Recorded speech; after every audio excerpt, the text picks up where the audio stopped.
Bueno, volvemos otra vez a la clase y seguimos adelante. Estamos viendo las características o los rasgos más importantes que tiene el Evangelio de Lucas ante todo esto. Bueno, vemos que es alguien que tiene mucha inclinación a presentar a Jesús muy cercano a este tipo de grupos. Lucas, además, siguiendo en esta idea, adelanta mucho de los casos que el Señor se preocupaba especialmente por los pobres, por los oprimidos, ya fuese por su pobreza material, fuese por la opresión del medio ambiente religioso y social. El ejemplo característico de esto es en las bienaventuranzas. Cuando ustedes leen las bienaventuranzas que aparecen en Mateo, hay una bienaventuranza que dice, bienaventurados los, a ver, déjenme, lo voy a encontrar aquí.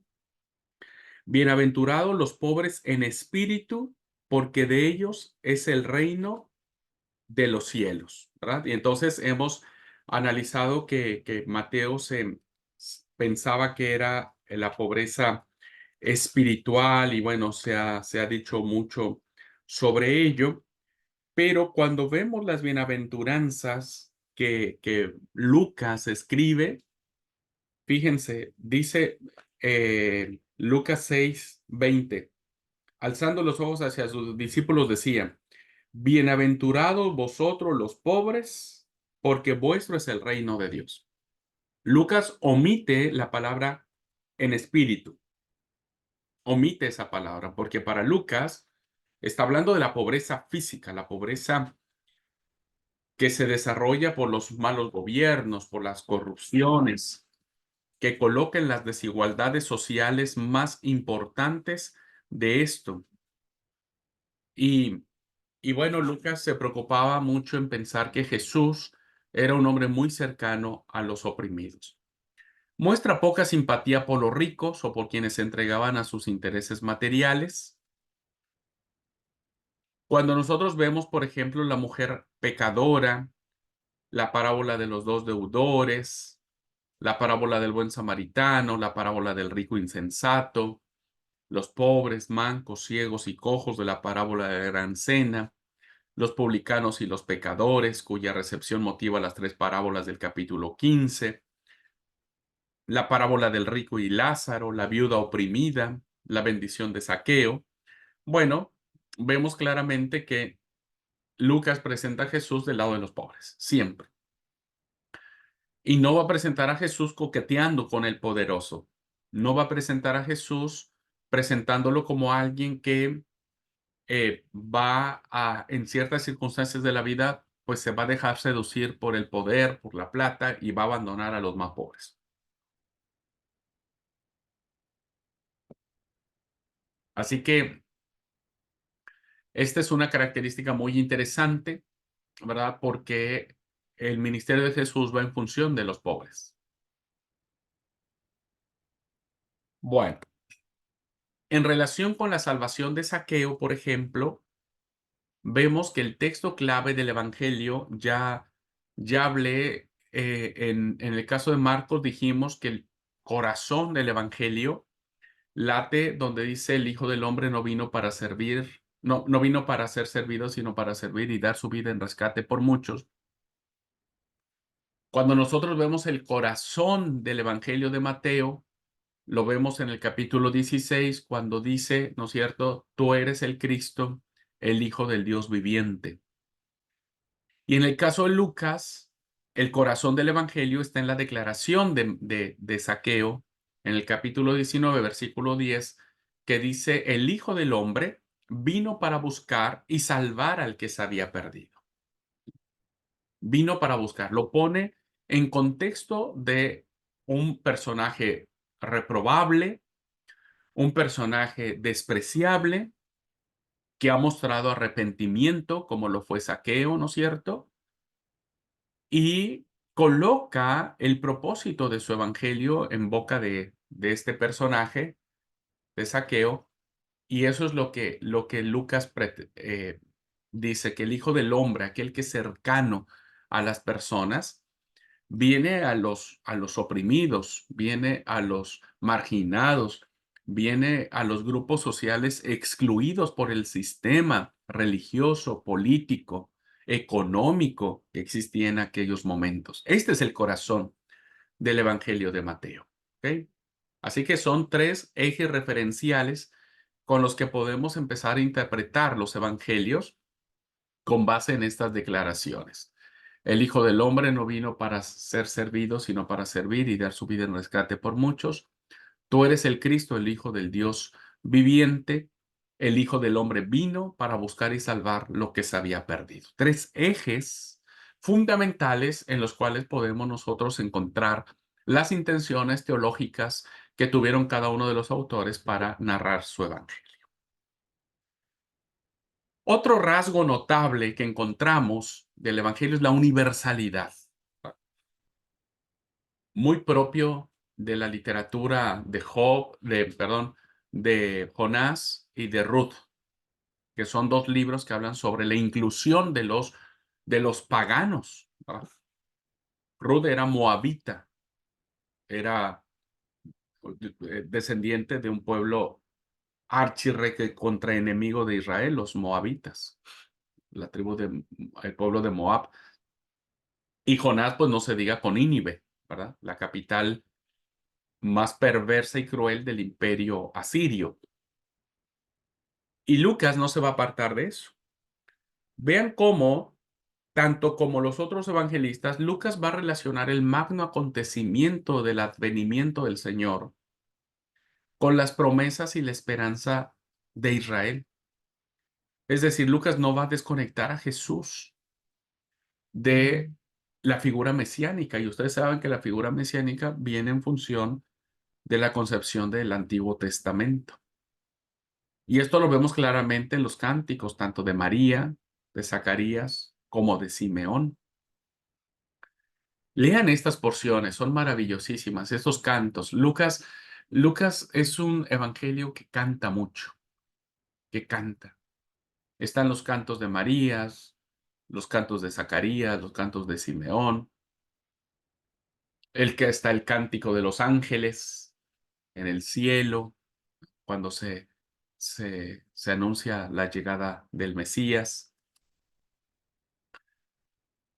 No deja tampoco de mencionar el reino, tanto en su aspecto espiritual y presente, como en el de su manifestación futura. El reino es fundamental, ya lo vimos, es un concepto que no podemos entender el mensaje de Jesús, el anuncio de Jesús, si no entendemos la función del reino. Pero el énfasis, lo importante no recae sobre el reino, como en el Evangelio de Mateo, ni se acerca a la persona del Salvador desde el punto de vista de los judíos. ¿Qué es el reino para ellos? El reino no viene a ser en la visión de Mateo solo para intereses de Israel, diríamos. En función de Lucas, el reino es el Cristo extendiendo su mano de amor, de perdón, de servicio hacia todos los individuos que acuden a Él con un deseo de sumisión, de fe.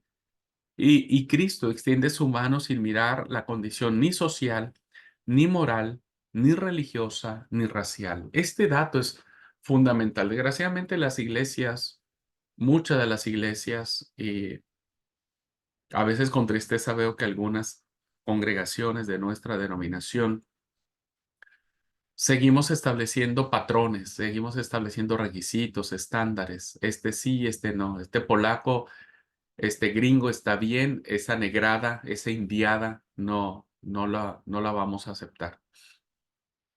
La verdad que es triste todavía tener este tipo de actitudes cuando Jesús en el Evangelio vemos que Él acepta a todos.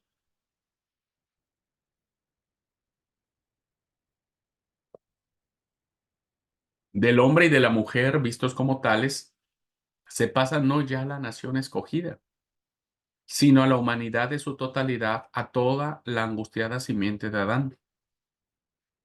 ¿Qué significa eso? Cuando ustedes ven la genealogía de Mateo, que vimos en el primer capítulo, ustedes ven que la genealogía inicia con dos personajes profundamente judíos. porque es allí donde empieza el judaísmo como tal, con Abraham y con David, dos personajes. Entonces la genealogía empieza con Abraham, ¿verdad? Y de Abraham para abajo, hasta llegar al Cristo. Pero cuando Lucas escribe su genealogía, ¿verdad? La va a hacer de manera totalmente diferente y va a ser una inversión, o sea, va a invertir. Y entonces la genealogía no empieza con Abraham, empieza con Jesucristo, diciendo Jesús, al comenzar su ministerio era como de 30 años, según se creía, hijo de José, hijo de Elí, y empieza, ¿no? Hijo de tal, hijo de tal, hijo de tal. Y algo muy interesante es que pasa por hijo de David, ¿no es cierto?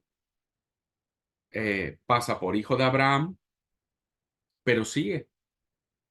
Y termina en el versículo 38. Estoy leyendo el capítulo 3 de Lucas, donde está la genealogía. Capítulo 3, versículo 38. Lucas termina diciendo, hijo de Enos, hijo de Seth, hijo de Adán, hijo de Dios.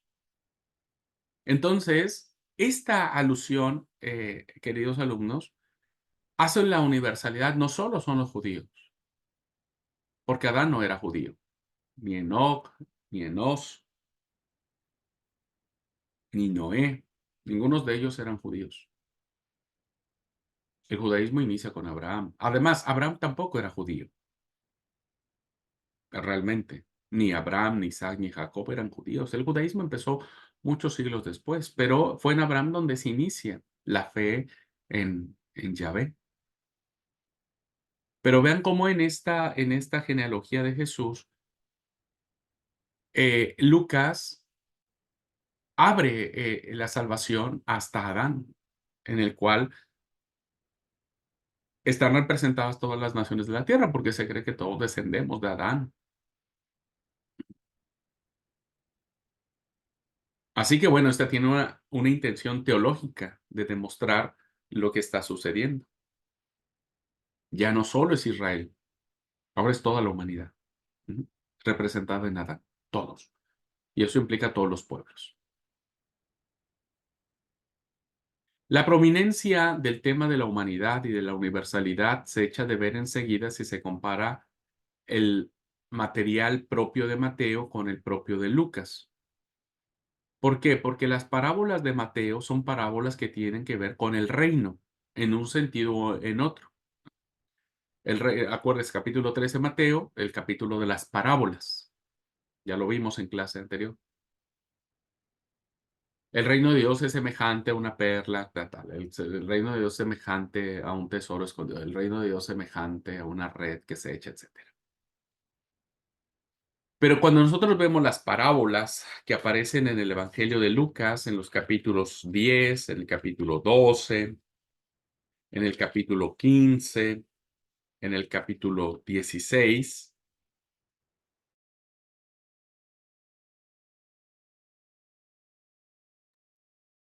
Perdón, hermanos, hubo un microcorte aquí en la, en mi internet. ¿Ahí me escuchan ya? Sí, gracias. Sí, hubo un microcorte acá y me sacó la plataforma. Bueno, seguimos.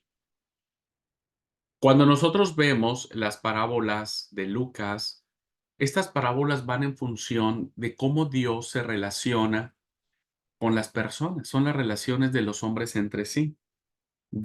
Aquí tenemos, por ejemplo, en el capítulo 10, la parábola del buen samaritano, ¿no? Veremos en el capítulo 10. Ujú. Y esta es la relación de cómo se relacionan las personas entre sí. El capítulo 12 tenemos la del rico insensato, los tesoros en el cielo, el siervo infiel, eh, que tienen que ver, todo esto tiene que ver cómo nos relacionamos con nuestro prójimo. Cuando leemos el capítulo 15, encontramos las hermosas parábolas que realmente es una, pero tenemos la parábola de la oveja perdida, el dracma perdido y el hijo pródigo perdido, ¿verdad? Tenemos la parábola del rico y Lázaro, que tiene que ver relaciones entre hombres. Fíjense entonces cómo las parábolas que va a presentar Mateo, como las va a escribir, como las va a redactar, tiene que ver con el carácter de Dios o de Jesús en función de las personas y cómo las personas tienen que vivir entre sí el mensaje de Jesús, el mensaje de Jesús. Así que es interesante el cambio que plantea, la forma que plantea Lucas las distintas parábolas.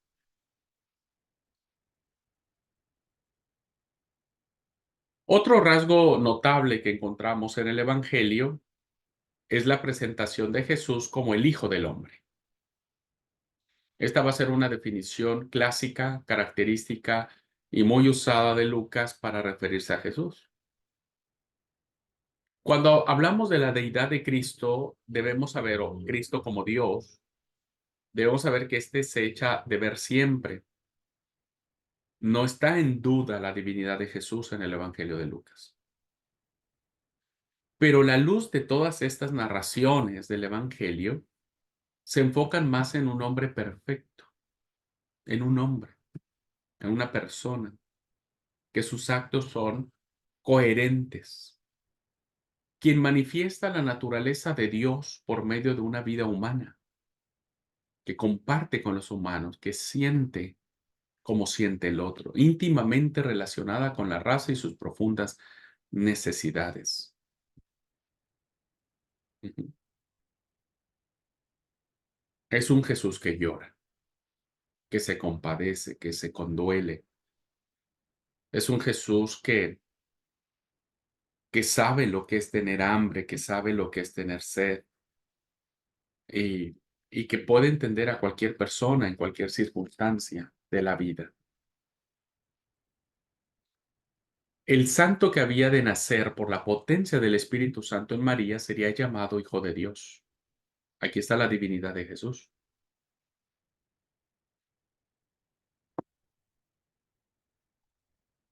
Sería llamado Hijo de Dios.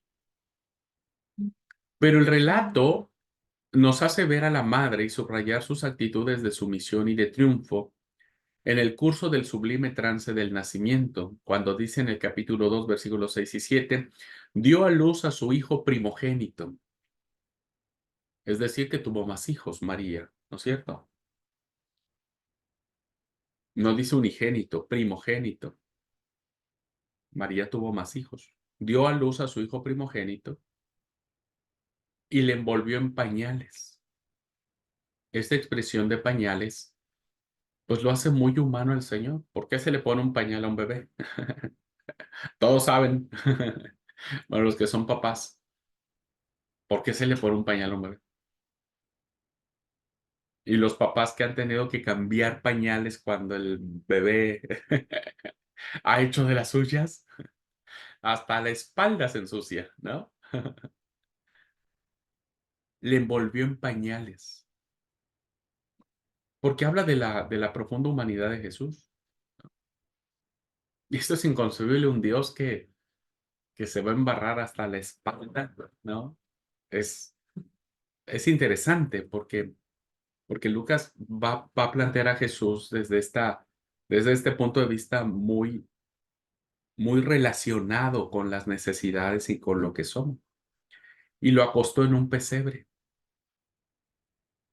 Y denota ahí que era algo chocante para los judíos. Ellos pensaban que iban a nacer en un palacio real, qué sé yo. Iba a dormir en cuna de oro y termina durmiendo en un pesebre. Así que el Hijo de Dios envuelto en pañales. La divinidad, el creador de todo lo que existió y que creó por el poder de su palabra junto con el Padre, ahora está envuelto en pañales porque hay que ponerle pañales, si no va a ser un enchastre. También Lucas nos habla de la circuncisión. El niño Jesús fue circuncidado y todos sabemos lo que es la circuncisión. Nos presenta a un niño ansioso por estar en el templo, escuchando a los doctores de la ley, haciéndoles preguntas, inquieto, vivaracho, decimos en mi tierra, vivaracho. 12 años se dice que tenía. Y, y bueno, vemos claramente cómo Lucas va a plantear a Jesús en ese aspecto, ¿no es cierto?, de,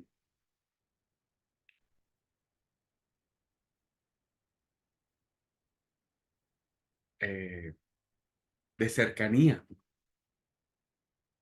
Pero vemos a un Jesús que puede estar discutiendo con los doctores de la ley, pero también siendo obedientes.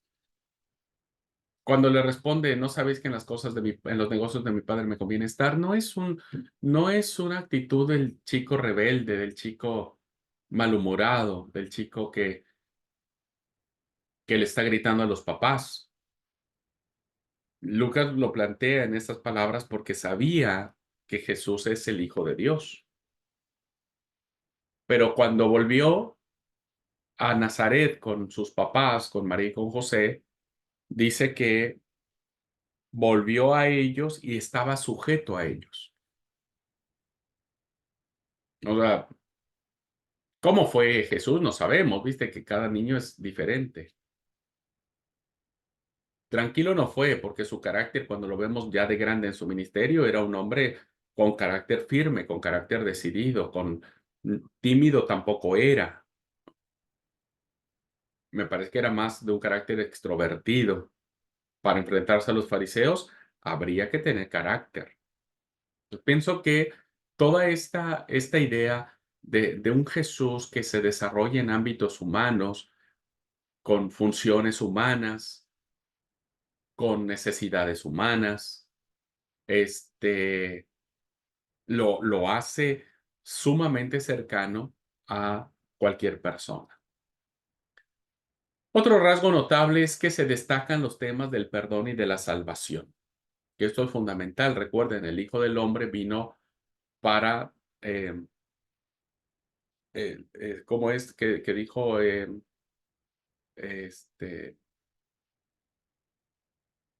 Se me fue el pasaje acá de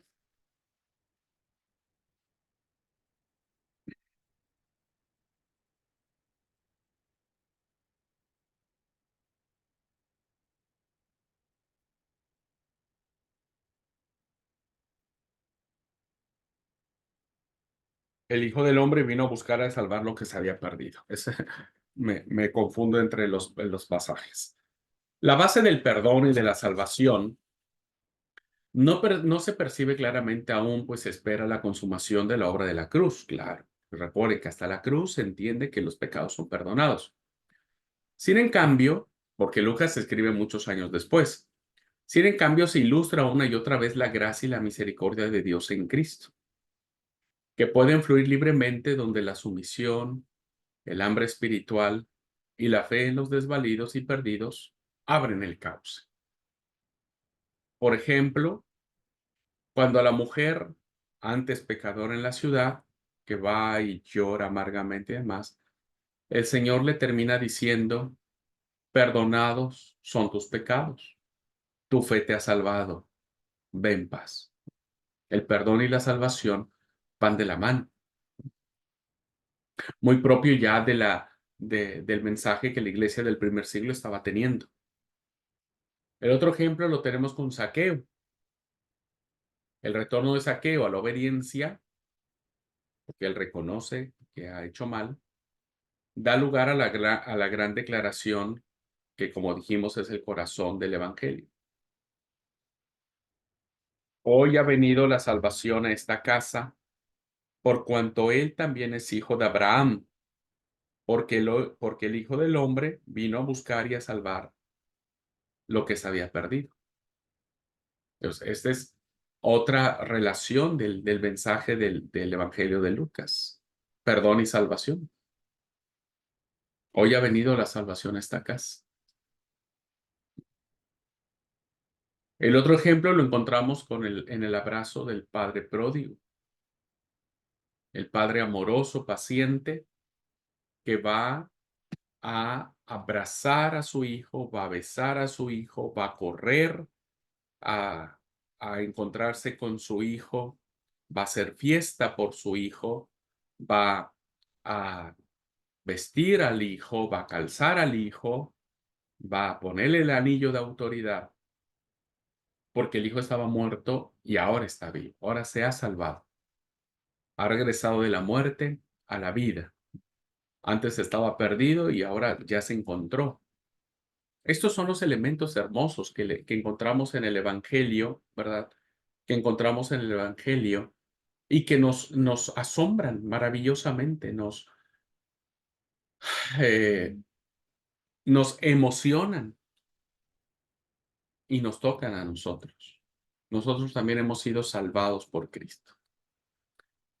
Bueno, otro tema que encontramos de Lucas es el énfasis sobre la oración. La oración está fundamental en Lucas y en Hechos de los Apóstoles, ¿eh? Su obra es de oración. Así como es del Espíritu Santo, ustedes van a encontrar mucha oración en el texto. Lucas señala 10 ocasiones distintas en que el Señor se dio a la oración, antes o después de momentos críticos en su ministerio. 10 ocasiones. El Señor ora, ora, ora. Rasgo que viene a subrayar la presentación de Jesús como el hombre perfecto, quien llevaba a cabo su obra en comunión ininterrumpida con el Padre, sumiso a su voluntad en relación con el plan de la redención que era el de Dios. La oración es fundamental en el ministerio de Jesús. Y estos son los ejemplos. Vean cómo la oración está sumamente extendida. Cristo ora antes de ser bautizado. El Señor ora después de un día de grandes obras sanadoras. El Señor va a orar antes de elegir a sus apóstoles. El Señor ora antes de la primera predicción de su muerte. El Señor ora en ocasión de su transfiguración. El Señor ora cuando los 70 volvieron con gozo de su misión. El Señor ora antes de enseñar a sus discípulos a orar. Ora durante la angustiosa decisión del huerto del Getsemaní. Ora al interceder por sus enemigos en la cruz y en la oración de encomendar su espíritu al Padre. De encomendar su espíritu al Padre. Entonces, la oración es fundamental en la visión lucana.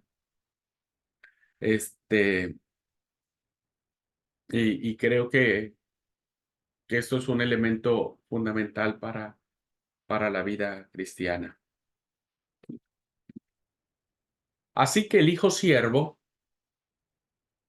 el que se da, que ore en la tierra, enseña también a los suyos a orar y a perseverar en la oración. Vean todos estos versículos que encontramos que tienen que ver con que no dejen de orar, no dejen de pedir a Dios, porque ese es como que el secreto de la vida misma, ¿no es cierto?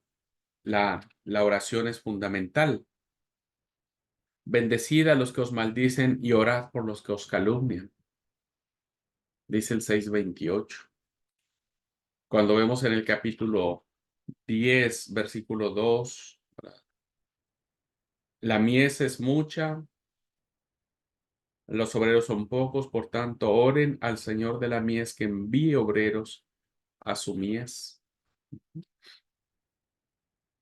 Bueno, la oración está presente. Y adelantando las preciosas ilustraciones del amigo que persistió en pedir pan a pesar de la hora intempestiva, que aparece en el capítulo 11, versículo del 5 al 8. ¿Quién de vosotros que tiene un amigo va a medianoche y le dice, amigo, préstame 3 panes? Porque un amigo mío ha venido de viaje, no tengo que darle. Y él le responde desde adentro, no me molestes, la puerta está cerrada, los niños ya están dormidos, no puedo levantarme y tampoco dártelos. Jesús dice, que aunque no se levante a dar celos por ser su amigo, sin embargo, por su inoportunidad se levantará y le dará todo lo que necesite. Esto es un relato que precede a la oración modelo de Jesús. Cuando le dicen sus discípulos, enséñanos a orar, como Juan el Bautista enseña a sus discípulos. Interesante esta narración. Tenemos también el tema de la viuda inoportuna en el capítulo 18, ¿verdad? Que tiene que ver con esta situación, cuando dice, también le refirió Jesús una parábola sobre la necesidad de orar siempre y no desmayar. Y ahí les cuenta la parábola de la viuda importuna. Y la oración que tenemos sobre el fariseo y el publicano, ¿verdad? El fariseo y el publicano. La oración está muy presente en el Evangelio de Lucas y debe ser una grata enseñanza para nosotros de no dejar de orar. Descubran el tema de la oración al momento que vayan ustedes analizando el Evangelio de Lucas. Otra cosa que ya les dije, por favor, subrayen las referencias que tiene el Espíritu Santo. Por eso se dice que Hechos de los Apóstoles tendría que llamarse Hechos del Espíritu Santo, no Hechos de los Apóstoles, sino realmente lo que actúa es el Espíritu Santo. Tanto Zacarías, Marías, Elizabeth, Simeón fueron llenos del Espíritu Santo. El Señor fue concebido por el Espíritu, fue ungido por el Espíritu y aún probado por el impulso del Espíritu. Todo su ministerio se relaciona con la potencia del Espíritu y como culminación de su obra ha de bautizar a los suyos en el Espíritu Santo. En el curso de sus últimas instrucciones a los apóstoles, el Señor les asegura que enviará sobre ellos la promesa del Padre, que es el Paráclitos, ¿no? El Espíritu Santo. Detalle que enlaza directamente con las enseñanzas y mandatos del prólogo de los Hechos de los Apóstoles. Vamos a relacionar, cuando veamos Hechos, vamos a relacionar con el Evangelio de Lucas, sobre todo en este punto fundamental que tiene que ver con el Espíritu Santo. Es que es una obra del Espíritu, es el Espíritu Santo guiando, y el Espíritu Santo es el que nos tiene que acompañar a nosotros hoy en nuestra vida cristiana. Finalmente, voy a compartir cuál es el material propio de Lucas, que Lucas nos ofrece de manera propia. Y bueno, en el ámbito de milagros, gracias a la investigación de Lucas, tenemos estos milagros que no aparecen en los otros evangelios. La pesca milagrosa, el levantamiento del hijo de la viuda de Naín, la curación de la mujer encorvada, la curación del hombre hidrópico, la curación de los 10 leprosos y la curación de la oreja de Malco, que fue cortada por la espada de Pedro cuando van a aprender o arrestar al Señor Jesús.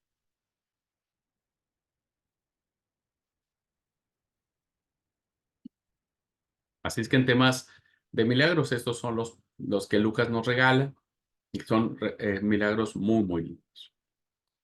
En materias de parábolas,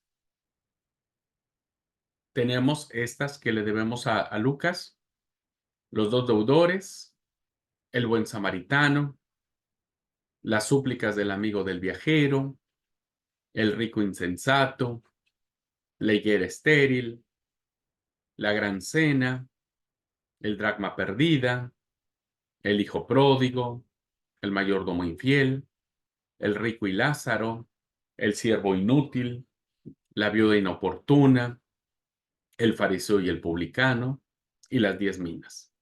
Todas estas son parábolas que, como dijimos, no van en función del reino como nos lo planteó Mateo, sino van en función de las relaciones de Dios con las personas y de las personas entre sí. Así que son estas las parábolas que le debemos a Lucas gracias a su trabajo de investigación.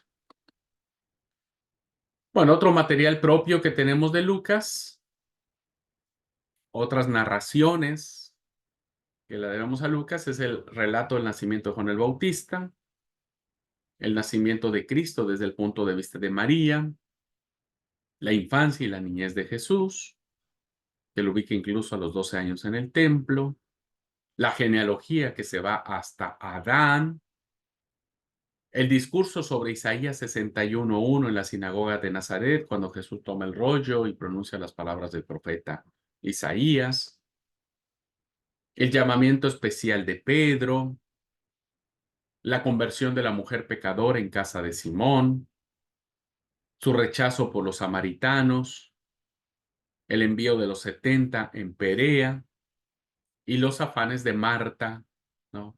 Que le dice a María que lo ayude, que la ayude.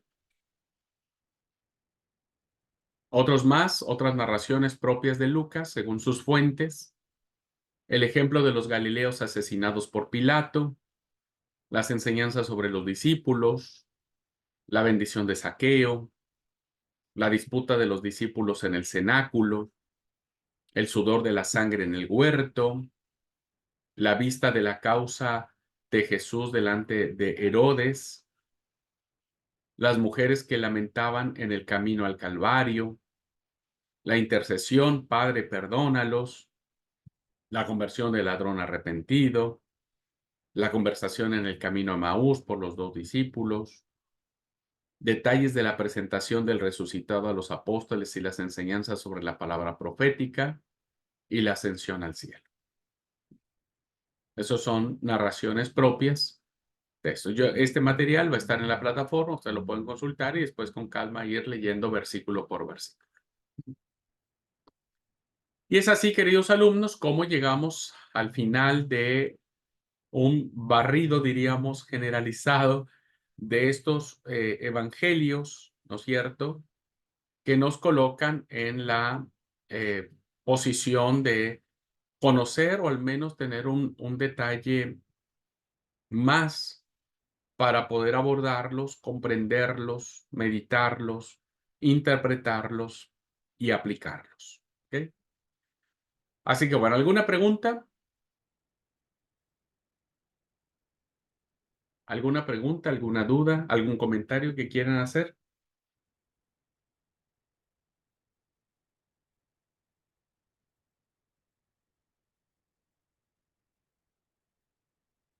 ¿Quedó claro?